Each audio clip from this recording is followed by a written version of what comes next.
Assalamualaikum warahmatullahi wabarakatuh. Berjumpa lagi dengan saya, perkenalkan nama saya Eliana Wati Rahmania, mahasiswa Politeknik Pembangunan Pertanian Yogyakarta Magelang Kampus Yogyakarta.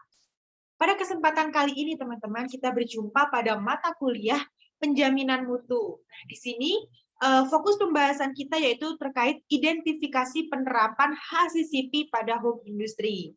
Dengan di sini saya mengambil studi kasus pada UKM Keripik Jamur Eco yang berada di Desa Delimoyo, Kecamatan Ngadirejo, Kabupaten Temanggung, Provinsi Jawa Tengah. Ya, berikut identitas saya. Saya berasal dari Prodi Penyuluhan Pertanian Berkelanjutan semester 6. Ya, pertama-tama kita akan membahas terkait HACCP. Apa itu HACCP, begitu teman-teman?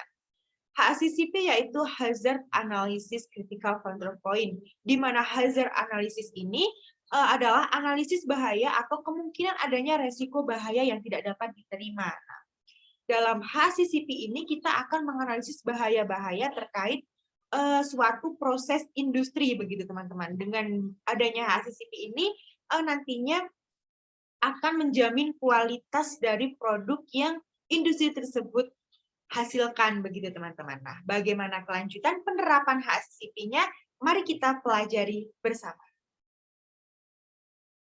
Ya, agenda kita pada presentasi kali ini yaitu ada 3. 1 yaitu keamanan umum industri, yang kedua simulasi HACCP, yang ketiga keuntungan dan kerugian adanya penerapan HACCP tersebut. Langsung saja kita masuk pada pertama. Pertama yaitu keadaan umum dari industri studi kasus yang saya ambil yaitu keripik jamur eco yang berada di Desa Delimoyo, teman-teman. UKM ini merupakan salah satu industri rumahan yang memproduksi keripik yang bertempat di Desa Delimoyo.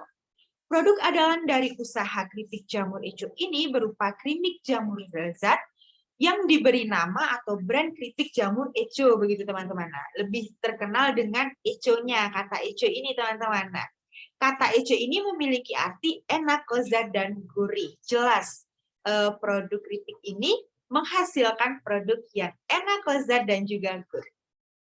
Nah, pada industri ini, pemasaran terkait keripik tersebut dilakukan melalui marketplace seperti Shopee dan juga Tokopedia, serta memanfaatkan reseller yang ada.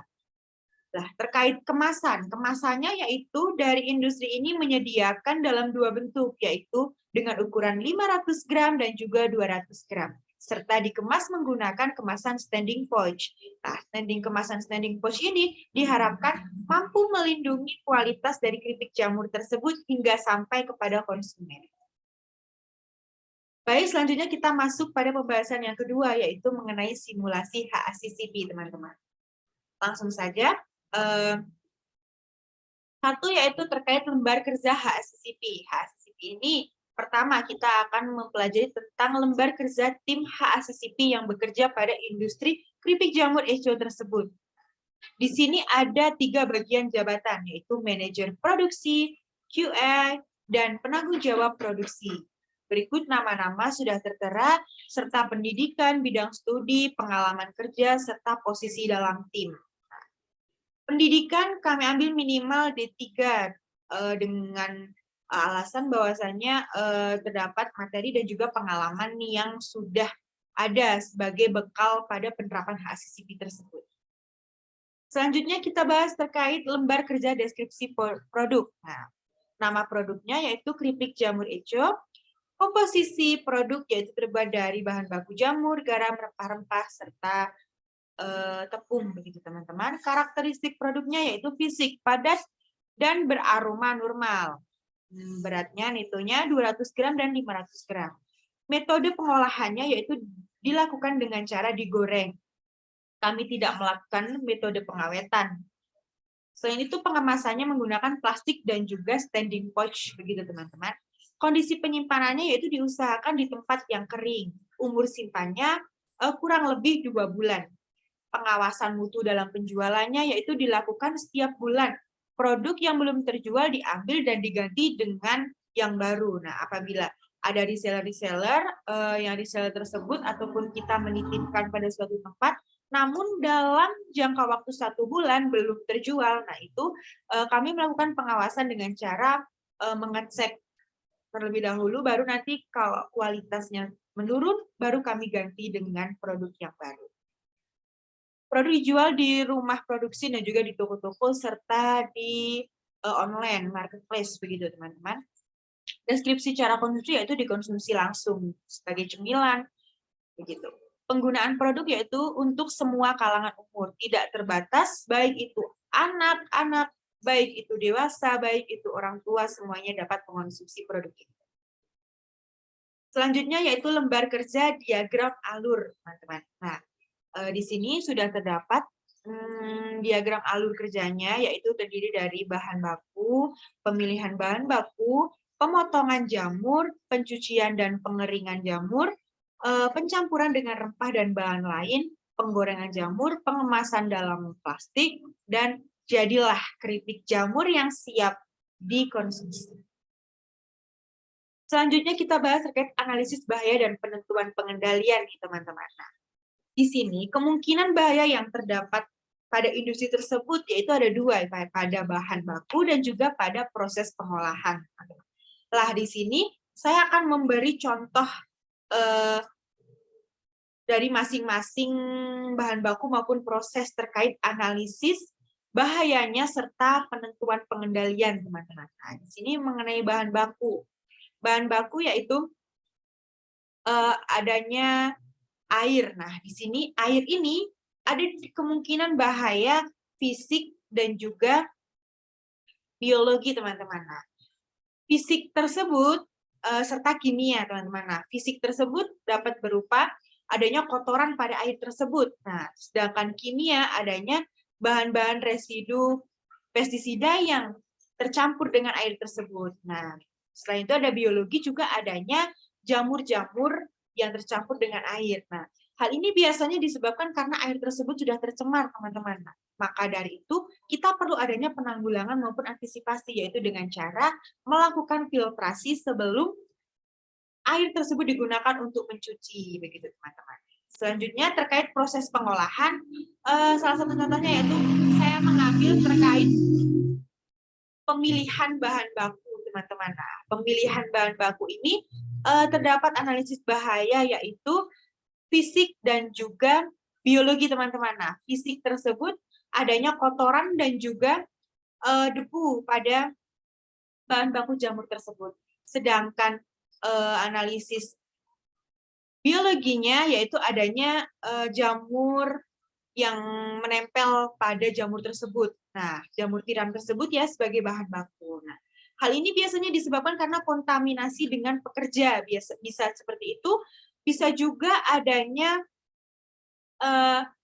debu-debu dari udara yang menempel, begitu teman-teman. Maka dari itu perlu adanya antisipasi dengan cara pada pekerja menggunakan APD lengkap, terutama sarung tangan, begitu teman-teman. Berikut juga ada bahan baku dan juga proses pengolahannya sudah tertera pada layar. Selanjutnya kita bahas pada diagram alur proses CCP. Nah, berikut ada beberapa tahapan pada proses pengolahan pada industri ini ya teman-teman.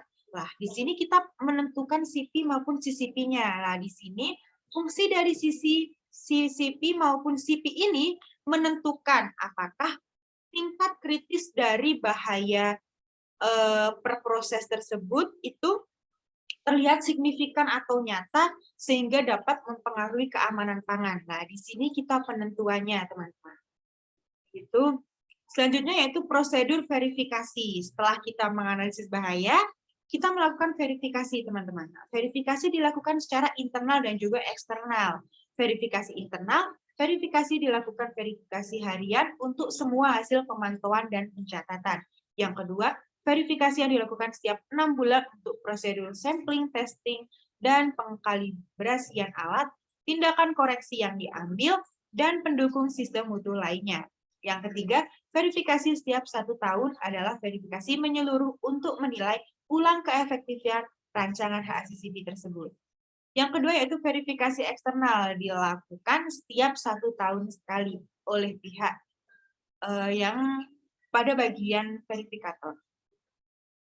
Berikut ada dokumentasi kegiatan HACCP mulai dari pemilihan bahan baku sampai pada contoh pengemasan. Berikut juga tertera adanya sertifikasi-sertifikasi yang sudah didapat pada home industry keripik jamur ecu ini. Nah, kita akan masuk pada pembahasan yang ketiga, yaitu terkait keuntungan dan kerugian penerapan HACCP, teman-teman. Keuntungannya yaitu salah satunya yaitu satu, pendekatan keamanan pangan secara sistematik. Yang kedua, merupakan sistem manajemen pencegahan secara proaktif. Yang ketiga, yaitu melengkapi dan memperkuat quality management system. Yang keempat, pendekatan yang sudah dikenal secara internasional.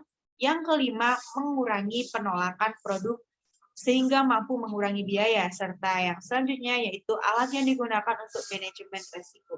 Lah, adanya keuntungan-keuntungan ini memberikan keuntungan yang luar biasa pada home industry tersebut. Dengan adanya penerapan HACCP, maka home industry tersebut dapat berkembang dan berkualitas baik di kancah nasional maupun internasional. Sebagai suatu syarat juga, begitu teman-teman. Kerugiannya, nah di sini ada juga penerapan HACCP ini juga membawa kerugian teman-teman. Salah satunya yaitu satu, HACCP tidak cocok diaplikasikan pada proses yang tidak memiliki informasi yang lengkap. Yang kedua, HACCP seringkali menghasilkan terlalu banyak kendali dan kehilangan fokus atas bahaya yang relevan.